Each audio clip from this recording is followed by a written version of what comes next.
সকালের জলখাবারে আজ বানিয়ে ফেললাম ডালিয়ার খিচুড়ি। গুড মর্নিং বন্ধুরা, কেমন আছো? তো আজকে সকালবেলা চলে এলাম আরও একটা নতুন ভিডিও নিয়ে। সকাল সকাল চলে এসেছি আমাদের ছোট্ট বাগানে, সেখান থেকে আজকে তুলে নেব ঝিঙে। দেখো আমাদের গাছে দুটো ঝিঙে হয়েছে, একদম সুন্দর টাটকা ঝিঙে গাছ থেকে তুলে নিলাম। আর বাড়িতে রয়েছে আলু, তো আজকে ঝিঙে আর আলু দিয়ে ডালিয়া বানাবো। একদম সকালে জলখাবার তৈরি করব কি বুঝতেই পারছিলাম না, তো তাই ভাবলাম যে চট করে একটু ডালিয়া বানিয়ে ফেলি। সকাল সকাল বেশ সুন্দর একটা খাবার খাওয়া হয়ে যাবে। আর এই বৃষ্টির দিনে কিন্তু এরকম ধরনের খিচুড়ি এক পাকের রান্না খেতে খুবই ভালো লাগে। তো তাই পটল ভাজা কিন্তু বসিয়ে দিয়েই আমি ঝিঙে কাটতে চলে গিয়েছিলাম। পটলটাও এদিকে ভাজা হয়ে গেছে। আর দেখো ঝিঙে গুলো আমি খোসা ছাড়িয়ে টুকরো টুকরো করে কেটে নিলাম। আর আলু তো আগে থেকেই কেটে রেখেছিলাম। কয়েকটা ব্যাট পাঁপড় ভেজে নেব খিচুড়ি দিয়ে খাবার জন্য। তো প্রথমেই আমি কিন্তু পাঁপড়টা ভেজে নিচ্ছি। পটল ভেজে নেওয়ার পর না হলে আবার আলাদা একটা কড়াই বসাতে হবে খিচুড়ি রান্না করার পর পাঁপড় ভাজতে গেলে। তো আগে থেকে পাঁপড়টা ভেজে রাখলাম তার জন্য।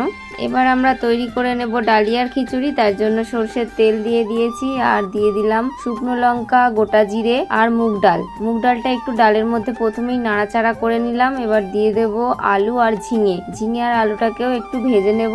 দিয়ে দেব লবণ, হলুদ আর ধুয়ে নেওয়া ডালিয়া।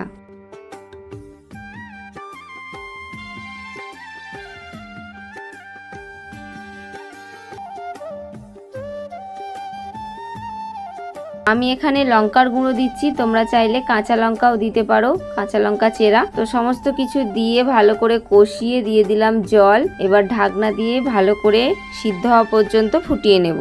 দেখো কিছুক্ষণ পর ঢাকনা খুলে কিন্তু দেখছি ডালিয়া কিন্তু একেবারে রেডি হয়ে গেছে খাবার জন্য। এবার ছড়িয়ে দিলাম গরম মশলার গুঁড়ো আর ওপর থেকে একটু ঘিটা এইভাবে দিয়ে দিলে আর কিন্তু পাতে নিয়ে খেতে হয় না। আর যদি নিয়ে খেতে ইচ্ছা করে তখন 1 চামচ ঘি নেওয়া যেতে পারে, কিন্তু আমি এইভাবে ঘিটা এর মধ্যে দিয়ে দিলাম। তো এইভাবে করলে কিন্তু ডালিয়ার টেস্টটা খুব সুন্দর হয়। অল্প মশলায় কিন্তু হেভি টেস্টি খেতে হয়। সাথে রয়েছে পটল ভাজা, আর মা কুমড়ো শাকের তরকারি পাঠিয়েছিল। তো সকালের জলখাবারে আমরা আজকে খেয়ে নিলাম ডালিয়ার খিচুড়ি, পটল ভাজা, কুমড়ো শাকের তরকারি আর ব্যাট পাঁপড়।